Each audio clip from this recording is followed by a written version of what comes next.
So this is Rob Dunger, who is a producer and presenter for Felixstowe Radio. Rob, doing this kind of thing is a really good thing to do when you're retired because it keeps you really involved in the world. It keeps you certainly on your toes, and it gives you. I always think if you're retired, you need some sort of signposts in a day. So you need to get up, you need a timetable, you need a schedule to do it. And working on the radio gives you that impetus to get up. Even if you just do it for one show a week, you've got something to plan, you're looking forward to it, and all week your mind's searching for ideas, and you don't get time for your mind to get lazy. You're always working on it. And when you do something like this, it keeps you in touch with your community as well. Well, it put me completely in touch with the community because I don't live in Felixstowe, and I moved from Radio Suffolk and Ipswich into Felixstowe, not knowing much about the town. I knew I loved it, but I didn't know I'd fall in love with it. And the communities, I say communities because Felixstowe is several communities together because it's such a spread out town, right from the Felixstowe ferry right through to the docks and beyond, because we cover Harwich and Shotley, and I've learnt so much about it and so many people. When you do something like this, it isn't a question of learning a really difficult skill, is it? You can gradually improve. I can get someone, we're training new people up all the time, I can get someone reasonably ready to have their own programme within 2 sessions. Right. Jules Button, she went solo on her second session, and she's no great big computer whiz. It's just knowing what to do. It's like if you pick up your mobile phone, how many things are there on there that you don't use? Yeah. So I can show you on this what you need to use. It's like learning to drive. Show you the proper way first. You can put your go fast stripes on later on. So we just the basics are very easy. And you come in and sit down and you do it. You do it, yeah. The thing that the amount of preparation is really kind of up to you, isn't it? Because there are different styles of presenting. Some people work really hard, like you do, at presenting a show that's full of stuff. Chris, I do too much. Yeah. I do too much. I spend more time. I think for a 2-hour programme you need to spend about an hour's preparation. I probably do about 3 hours, which is too much. It's silly. It doesn't make sense. But you do need a schedule to work to, because I always think it's like a comedian. He goes on stage. He knows all these jokes in his head, but if he hasn't prepared, he won't remember any of them. You need to know what you're doing from one stage to the other. We have an hour programme is split into 3 because we have 2 ad breaks. So you need 3 features and music. If you've got those and a bit of common sense, you can do a programme. Yeah, you can talk about anything you like, you can talk about the music.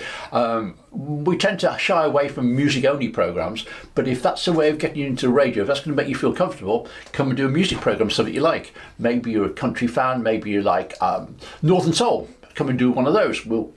But there again, you might say, okay, like Laura with her Women's Hour, we've got sports, we've got films, programmes. If you've got a specialist subject, come in and talk to us. We'll find a way of getting you on air. We just love it. And I guess the trick, really, that we all talk about is talking to one person, really. Yeah. We're only talking to one person. Shall I tell you a big secret who I talk to? Go on. This is going back to when I first started at Radio Suffolk, and my boss then, Gerald Main, he's my idol. He's the best boss I've ever had. And he came in to me, he said, Dunger, for God's sake, stop talking to your mother.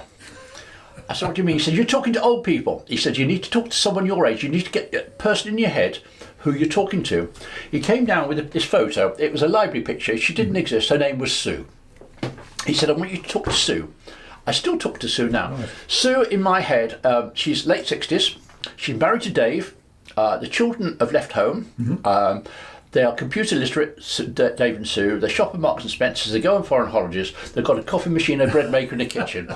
I can see it. And Sue, if they're out in the car, it's Sue who decides what radio station to listen to. Right. So in my head, although I'm not constantly thinking of it, I'm talking to Sue. I'm not talking to all of you. No, I'm talking to Sue. And you can listen in. Because it's personal. Yeah. And when you're listening to a radio, that's a personal situation. There's you. You do. There's a radio. Yeah. It's like going to the cinema. You go in a group, but you still watch on your own, don't you? Right. Yeah, no, that's excellent. Yeah. That's a really nice way of approaching it. When someone comes into you, or when someone, I don't know, how do people approach their local radio station? How does it happen? Well, it's the other way around for me, because I've had some wonderful guests in. Laura came in, she was a guest on the show, and I said, you'd be good on air. Oh, no. I said, no, give it a go, you'll be good. community radio stations, we're allowed to make mistakes, and we do. We saw this morning we made quite a few mistakes on here. That's mainly your fault, but never mind. Absolutely. But we get over it. Jamie Versey, who came in, he was a great guest. I said to him, "You ever thought of being on the radio?" He said, "Well, I haven't got the voice, I'm too Suffolk." I said, "No, you're not, you're perfect. Suffolk is really good." That's where we are. Well, that's where we are, that's what we talk about. He knows people in the town. He's going to influence people. Who else? Loads of people have come in and said, "Give it a try it."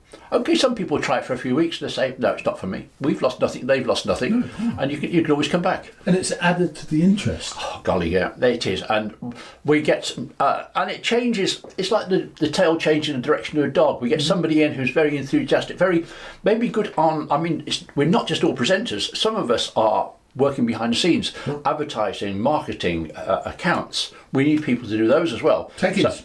Techies. We love our techies. I love my sound men.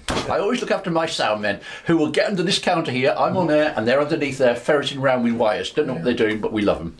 But there's a job for everybody. So presenters, it can be anybody, or people will drop us a line, say, we've heard you advertising presenters. Can I have a go? Say, yeah, we'll give it a go. It's worth trying. We always find a slot somewhere, and we don't just put them on air. What we'll do, I'm one of the main trainers. I'll sit them next to me in the studio like this, show what we're doing, and say, like you were learning to drive with your dad. I said, "Do you want to have a go?" "Oh, I don't know." "Yeah, have a go. I'm here if it doesn't work." So we're with them for 2 or 3 weeks. When they're confident, I'll go and sit in another room in the same building and say, "If it goes wrong, I'll run in." And I'll stay in that room as long as you want me. And when you're ready to think up, I'll take those stabiliser wheels off the back of the radio. I can go on my own, you go on your own. Excellent. Yeah. Okay, so overall, good experience. It's probably the best. It is the best. It is fun. I can't see it. The only thing that's wrong, as I say, it's addictive. You've got to learn to say no sometimes. You get to meet so many brilliant people, and you talk about what would be a waste. All these people with knowledge are on Felixstowe Radio. If they didn't talk, it'd be wasted. It would just dry up. So come and share it with us. That's what we're here for. My goodness, that's me. My name's Chris Gosling, and I'm sitting here with young Rob Dunger this morning, and we're kind of having a chat about what I do and about what he does. We've got a bit of, we say the tables are turned. Well, we're on a turntable because we're talking to each other about what we love. But we're going to say welcome to everybody watching and listening online as well. Tell me a bit how people can be listening to us now on Felixstowe Radio.